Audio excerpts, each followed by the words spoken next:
Welcome to the Timeless Tales Library, your haven where each story unfolds like a soft blanket around weary souls.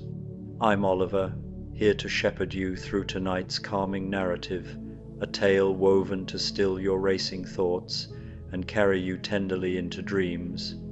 The Timeless Tales Library flourishes because of cherished listeners like you. If you've discovered peace within these walls, please subscribe and help us continue nurturing these restful journeys.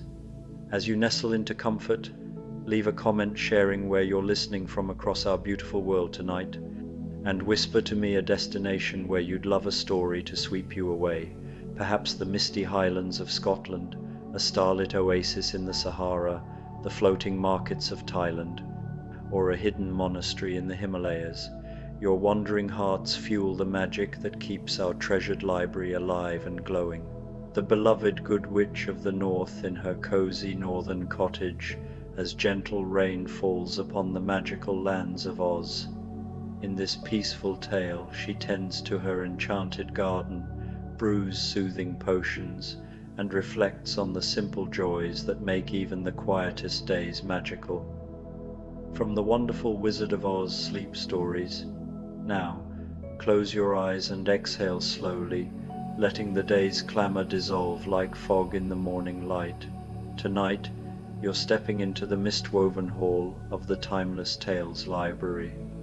This ethereal hall is shrouded in a soft, silvery mist that swirls gently around towering shelves of frosted glass. Each book hums with stories of forgotten realms, whispered dreams, and quiet adventures, their pages glowing faintly through the haze. The air is cool, with a delicate scent of rain and moss, calming your thoughts. Feel your body settle into the softness of your bed, your own tranquil corner in this misty hall. Release your fingers, your shoulders, your jaw. Let the gentle flow of the mist cradle you, soothing and serene. Wander through the shelves, letting the stories of the mist-woven hall drift into your mind, carrying you into a peaceful, dreamlike calm. The Good Witch of the North, a rainy day's wisdom.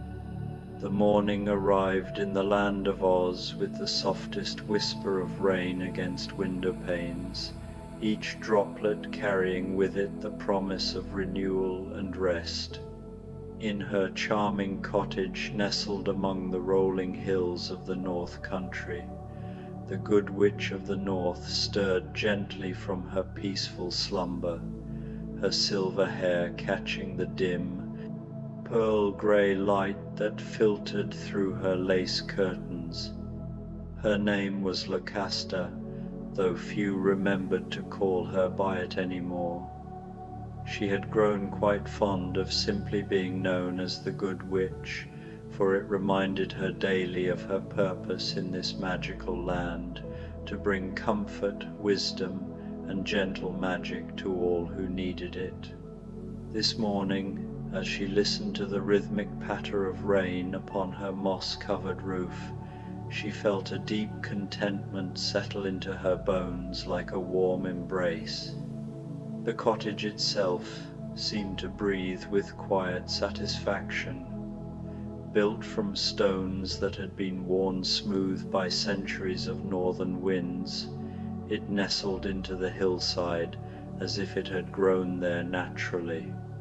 Ivy with leaves of the deepest green climbed its walls, and small windows with diamond-shaped panes of glass looked out upon gardens that bloomed in every season, tended by magic both ancient and kind. Lucasta rose slowly from her bed, her feet finding the soft wool slippers that waited beside it. She wrapped herself in a dressing gown of pale lavender silk, embroidered with tiny silver stars that seemed to twinkle with their own gentle light.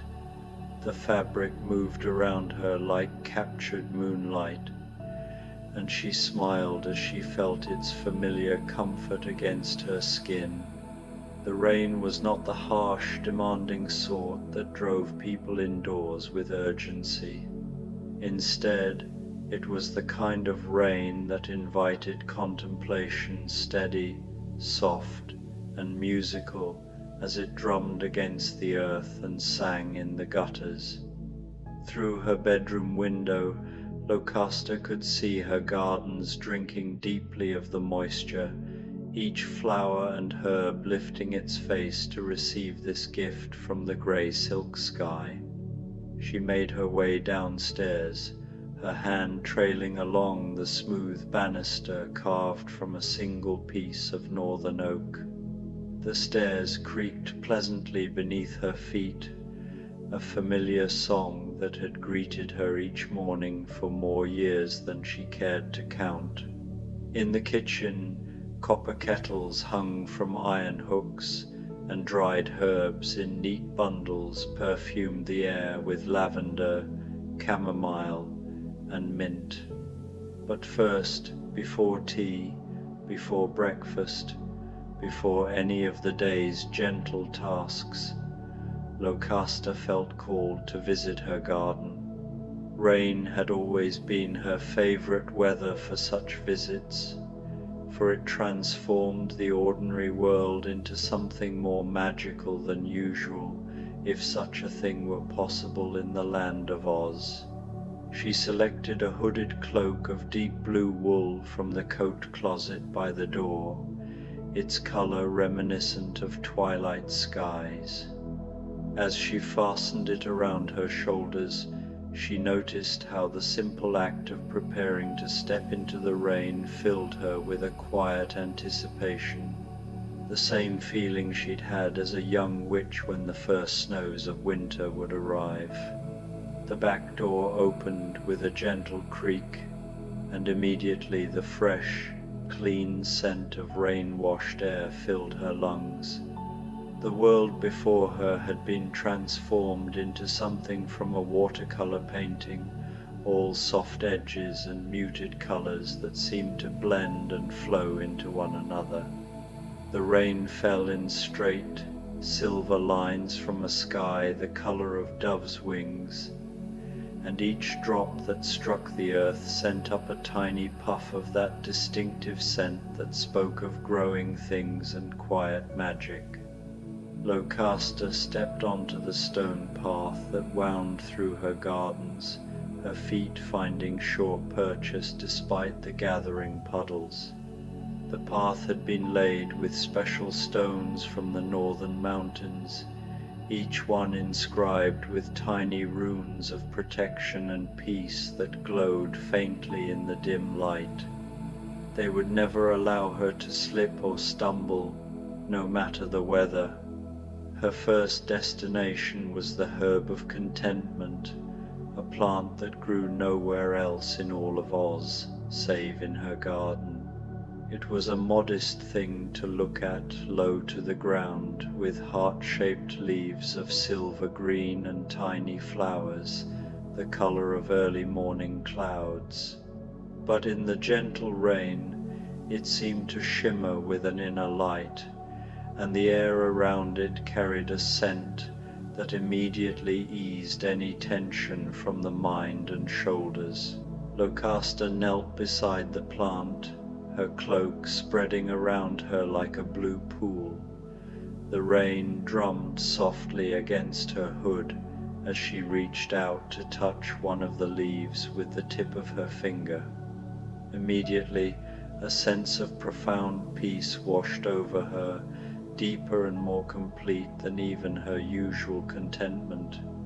This was the gift of the herb of contentment, to remind all who touched it that true happiness came not from grand adventures or dramatic events, but from the simple act of being present in each perfect moment. "Good morning, dear one," she whispered to the plant, and the tiny flowers seemed to nod in response to her greeting. "Thank you for growing so beautifully, even on this gray day, perhaps especially on this gray day." She rose and continued along the path, visiting each section of her garden in turn. Here grew the roses of gentle dreams, their petals the softest pink imaginable, each bloom capable of ensuring the sweetest sleep to anyone who breathed their fragrance before bed. There, in a shadowed corner, where the rain fell most softly, grew the mushrooms of quiet understanding, pale as moonlight and filled with the power to help settle any disagreement with wisdom rather than conflict. In the center of the garden stood an ancient apple tree, its trunk so broad that Locusta could not wrap her arms around it even if she tried. The tree was older than her cottage, older perhaps than her own considerable years, and it had been the reason she'd chosen to build her home in this particular spot. Its apples were unlike any others in Oz. They tasted of memories and comfort, and a single bite could remind even the weariest traveler of home and all the people who loved them. Today, the rain had collected in the tree's broad leaves and now dripped steadily from branch to branch, creating a natural percussion that was both soothing and musical. Locusta settled herself on the wooden bench she'd placed beneath the tree's canopy, pulling her cloak more closely around her as she listened to this gentle symphony. From her seated position, she could see the entirety of her domain spread before her. The rolling hills of the North Country stretched away into the misty distance, their grass and wildflowers bowed beneath the weight of countless raindrops. In the far distance, she could just make out the yellow brick road that wound its way toward the Emerald City, though today even that famous path was softened by the rain into something that looked more like a ribbon of pale gold than the bright highway it appeared on sunny days. The thought of the yellow brick road brought to mind all the travelers who had passed this way over the years. Some she had helped with magic, others with simple kindness and a warm meal. She thought particularly of young Dorothy, that dear child from Kansas who had arrived in Oz with such confusion and fear. Locusta smiled as she remembered how Dorothy's face had lit up when she'd learned that there was indeed a way home, and how the silver shoes had seemed to recognize their new owner immediately. But Dorothy was home now, safe in Kansas with her Aunt Em and Uncle Henry, and the silver shoes were just a memory. Today was for quieter magic, the kind that grew slowly and peacefully, like her garden in the rain. As if summoned by her thoughts, a small movement caught her eye. Near the patch of forget-me-nots of true friendship, a tiny field mouse had emerged from its burrow to drink from a puddle that had formed in the curve of a large leaf. The mouse was so small it could have fit in Locusta's palm, its fur the color of wet earth and its whiskers twitching with the effort of staying alert while it drank. Locusta watched with delight as more small creatures began to appear from their hiding places, drawn by the rain and the safety they instinctively felt in her garden. A family of hedgehogs emerged from beneath the rose bushes, their spines glistening with moisture as they snuffled through the wet grass, searching for the slugs and insects that the rain had brought to the surface. A red squirrel spiraled down the apple tree's trunk, its tail held high like a banner as it searched for any early apples that might have fallen. Birds, too, began to make their presence known. A pair of robins landed on a nearby branch, their red breasts bright against the grey day, as they sang a duet that harmonized perfectly with the sound of falling rain. From somewhere deeper in the garden came the liquid notes of a wood thrush, and overhead a hawk circled lazily, riding the air currents that the rain had made soft and buoyant. All of these creatures lived in harmony within her garden's borders, protected by the same gentle magic that kept the flowers blooming and the herbs potent. Locusta had never needed to cast a spell to bring them here. They simply knew, with the wisdom that all wild things possessed, that this was a place of safety and peace. She rose from her bench and continued her morning tour, her feet following paths she knew so well she could have walked them blindfolded. Near the back wall of the garden she paused at a small greenhouse made of glass so old and thick it looked like green ice. Inside, protected from the rain but still able to enjoy its music, grew her most delicate magical plants, the ones that required constant warmth and could be damaged by too much moisture. The greenhouse door opened at her touch, and immediately she was enveloped by air that was warm and humid and richly scented with growing things. Here grew the violets of sweet sleep, their tiny purple faces turned toward the glass walls where they could watch the rain fall without being touched by it. A single petal from one of these flowers, when placed under a pillow, could banish nightmares and ensure that sleep was filled only with dreams of beauty and joy. In terracotta pots along the back wall grew her collection of healing herbs plants, whose powers were too strong to be left growing wild in the garden, but too valuable to be without. The sage of mended hearts could help heal any emotional wound, while the thyme of patience could help even the most restless soul learn to wait with grace for whatever they needed most. Locusta moved between the plants like a loving grandmother visiting her grandchildren, touching a leaf here, adjusting a pot there, murmuring words of encouragement and affection. Each plant responded to her attention, growing a little taller, blooming a little brighter, rustling their leaves in what could only be described as contentment. When she was satisfied that all was well in the greenhouse, she stepped back into the rain, which seemed to have grown even more gentle while she was inside.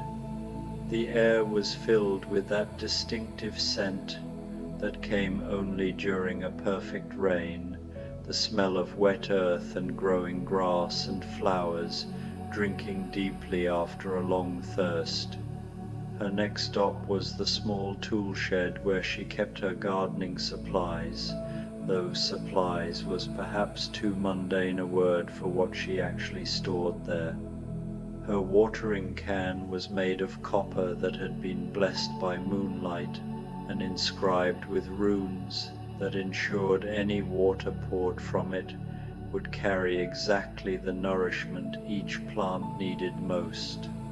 Her pruning shears had handles carved from wood taken from a tree that had grown in fairy rings, and their blades never grew dull and never cut more than was necessary for the plant's health. But today she wouldn't need any tools. The rain was doing all the work of watering, and her plants were in no need of pruning or tending beyond her simple presence and attention. Instead, she selected a small basket woven from willow branches and lined with cloth that had been dyed the color of morning sky. She would gather herbs for tea, she decided, not because she needed them. Her pantry was always well stocked with every herb imaginable, but because there was something particularly satisfying about collecting fresh herbs in the rain, when their oils were at their most potent and their fragrances at their strongest. First, She snipped a few sprigs of the rain mint that grew near the garden's edge, where it could catch the runoff from the eaves of her cottage. Rain mint was exactly like regular mint in every way except that it grew more flavorful the wetter it became, and tea brewed from it on rainy days had the power to make anyone who drank it feel as cozy and content as a cat sleeping by a fireplace. Next, she gathered some chamomile of quiet joy, its tiny daisy-like flowers glowing with their own inner light even on this grey day. This particular variety of chamomile didn't simply calm the nerves, it filled the drinker with a gentle happiness that started in the chest and spread through the entire body like warm honey. From a patch near the apple tree, she picked several leaves of lemon balm of sweet dreams, their citrus scent rising into the rain-washed air like a small prayer of gratitude. And finally, from a spot where the morning sun would have shone if there had been any sun to speak of, she gathered a handful of rose hips of comfort, their deep red color like tiny garnets scattered among the green leaves. Her basket full, Locusta made her way back toward the cottage, but she was in no hurry. The rain showed no signs of stopping, and she was in no mood to end her peaceful communion with her garden.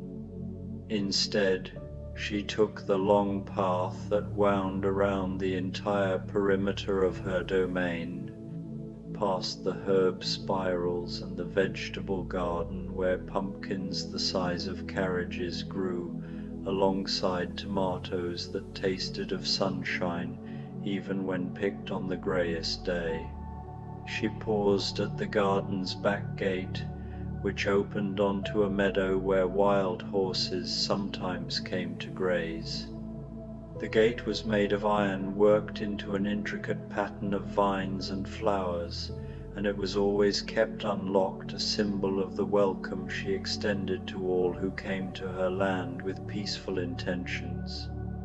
Today, the meadow beyond was empty of horses, but it was full of rain and wind and the kind of wild beauty that needed no tending to be perfect. The grass bent and swayed in silver waves, and wild flowers that had no names but were beautiful nonetheless nodded their colorful heads in rhythm with the rain's gentle percussion. Locusta stood at the gate for several minutes, simply breathing in the clean air and watching the rain transform the familiar landscape into something new and magical. This was one of her greatest joys, the way the weather could take even the most well-known view and make it fresh again, as if she were seeing it for the first time. Eventually, the growing coolness in the air reminded her that she was, after all, still wearing only her dressing gown beneath her cloak, and that a cup of hot tea would be more than welcome. She turned back toward the cottage, her basket of herbs swinging gently from her arm. The back door welcomed her with the same gentle creak that had sent her out into the rain, and she paused on the threshold to shake the water from her cloak and pull back her hood. Her silver hair had caught some of the rain's moisture and now curled softly around her face in a way that made her look years younger than her considerable age. The kitchen felt especially warm and welcoming after her time in the rain, and Locusta took a moment to simply stand in its center and appreciate the contrast. The copper kettle reflected the grey light from the windows, and the dried herbs that hung from the ceiling beams swayed slightly in the warm currents of air, releasing faint traces of their fragrances into the atmosphere. She hung her cloak on its peg by the door, and placed her basket of fresh herbs on the wide wooden table that dominated the center of the room. This table had been made from a single oak tree that had grown on this very spot before she'd built the cottage around it, and its surface bore the gentle scars of decades of cooking, herb preparation, and quiet magic. The process of making tea was, for Locusta, as much about ceremony as it was about the actual brewing. She filled her special kettle, the one made of silver that had been mined from the mountains where the sun first touched Oz each morning, with water from the well outside her back door. This well drew from a spring that had been sacred to the good witches of the north for countless generations, and its water was said to carry the blessing of every kind wish that had ever been made under the northern stars. While the kettle heated over the fire that burned eternally in her hearth, Locusta arranged her freshly gathered herbs on a clean white cloth, sorting them by type and examining each sprig and leaf and flower with the eye of someone who had been working with healing plants for more years than most people lived. The rain mint was perfect, each leaf crisp and green, and so fragrant that simply crushing one between her fingers filled the entire kitchen with the scent of cool mornings and fresh starts. The chamomile of quiet joy had flowers that seemed to glow from within, their tiny petals soft as silk and warm to the touch despite having been gathered in the rain. The lemon balm of sweet dreams released its citrus fragrance in waves, each leaf a small promise of peaceful sleep and happy dreams. And the rose hips of comfort were plump and richly colored, their surfaces smooth as velvet, and their weight substantial in her palm. She measured each herb carefully into her favorite teapot, a round, cheerful thing made of pottery, glazed the color of sunrise and decorated with painted vines that seemed to grow and twist each time she looked at them. The measurements were not exact in the way that mundane cooking required measurements to be exact, but rather were guided by intuition and experience and the subtle messages she could feel from the herbs themselves. When the kettle began to sing not with the harsh shriek of ordinary kettles, but with a pure, clear note like a silver bell, she poured the blessed water over the herbs and set the pot aside to steep. The kitchen immediately filled with a fragrance that was part garden, part comfort, and part pure magic. While the tea steeped, Locusta prepared a small tray with her favorite cup and saucer, a small pitcher of honey, gathered from bees who fed exclusively on the flowers in her garden, and a plate of the butter cookies she had baked just yesterday. The cookies were made with flour ground from wheat that grew in fields blessed by moonlight and butter churned from the milk of cows who grazed in meadows where only the sweetest grasses grew. She arranged everything on the tray with the same care she brought to all her tasks, taking pleasure in the simple act of making something ordinary into something special through attention and intention. The cup was positioned just so, the handle of the spoon aligned with the edge of the saucer, the cookies arranged in a small spiral that pleased the eye.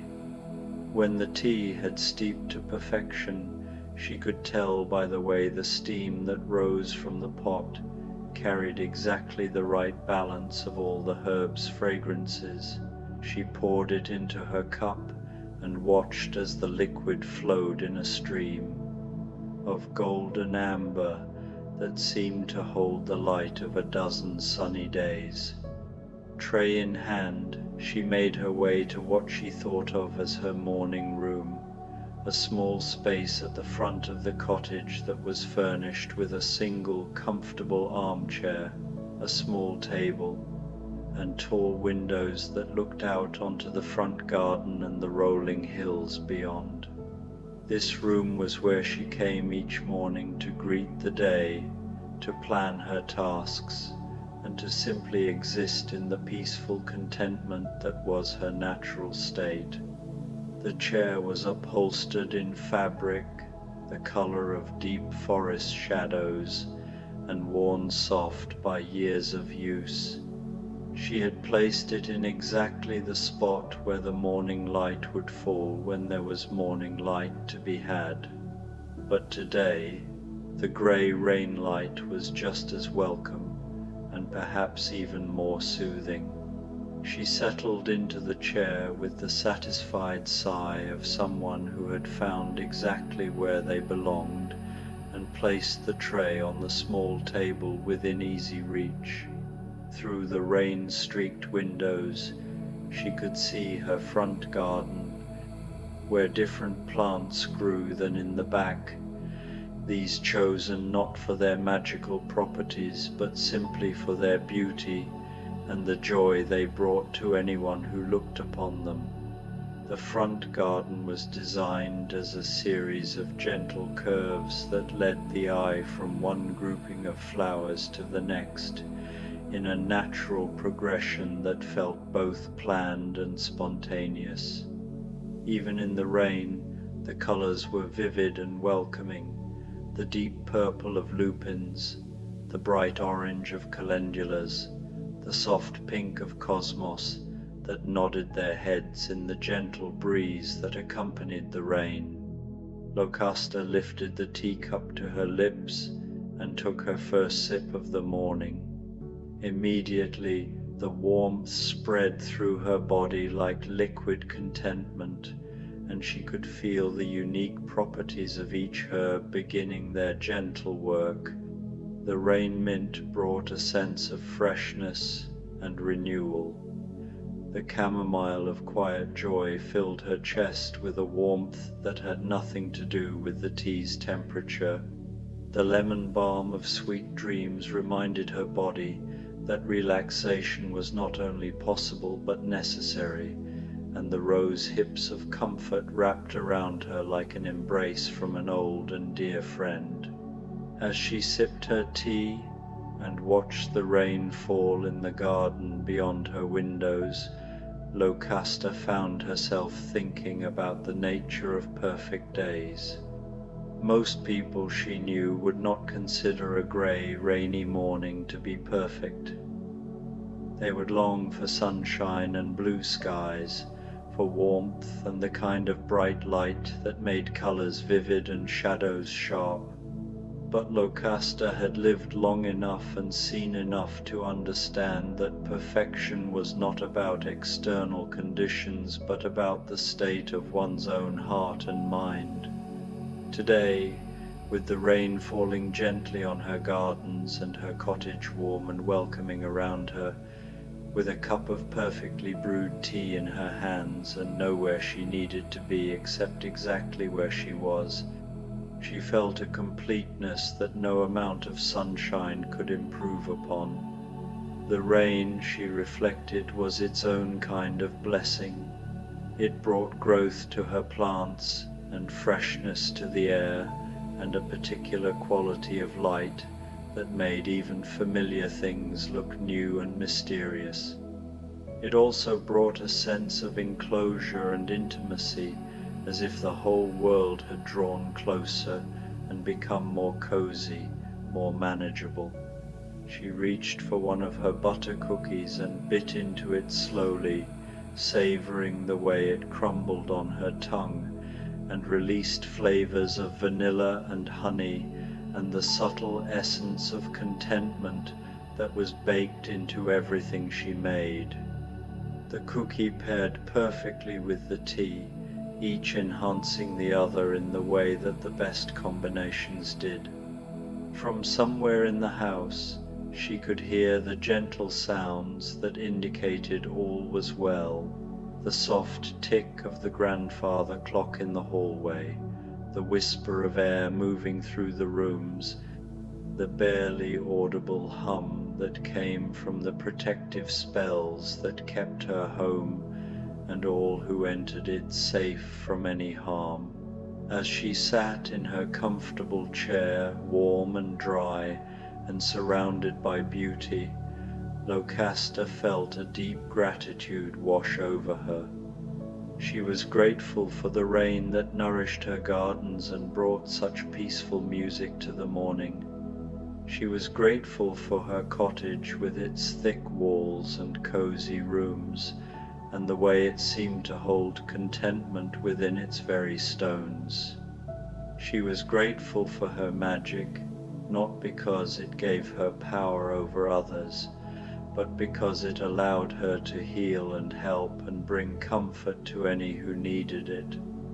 Most of all, she was grateful for days like this one, days with no particular agenda beyond existence itself, days when the greatest adventure was the making of a perfect cup of tea, and the greatest magic was the simple act of being fully present in each moment as it came. The teacup gradually emptied as the morning progressed, and Lucasta found herself entering a state that was somewhere between waking and sleeping, conscious but deeply relaxed, aware of her surroundings, but not concerned with anything beyond the immediate moment. This was a state she had learned to cultivate over her long years, a kind of peaceful alertness that allowed her to simply be without needing to do or plan or worry about anything at all. The sound of the rain had settled into a rhythm that was as regular as breathing, and she found herself breathing in time with it, each inhale bringing in the scent of wet earth and growing things, each exhale releasing any small tensions or concerns she might have been carrying without even realizing it. She must have dozed, because when she next became aware of her surroundings, the light outside had shifted slightly and her teacup sat empty in its saucer. But she felt no urgency to move or begin any tasks. Instead, she simply continued to sit and watch the rain and feel grateful for the profound peace that seemed to emanate from every corner of her small world. Time moved differently on days like this, she had noticed. Without the sun's progress across the sky to mark its passage, minutes and hours became fluid things, important only in the way they contributed to the overall sense of a day well spent in quiet contemplation. Eventually, her stomach reminded her gently that lunch would be welcome, and she rose from her chair with the unhurried movements of someone who had nowhere to be but was content to be somewhere else. She gathered up her tea tray and made her way back to the kitchen, where she would prepare something simple and nourishing, perhaps soup made from vegetables grown in her own garden, and bread baked with flour blessed by moonlight. But there would be time for cooking later.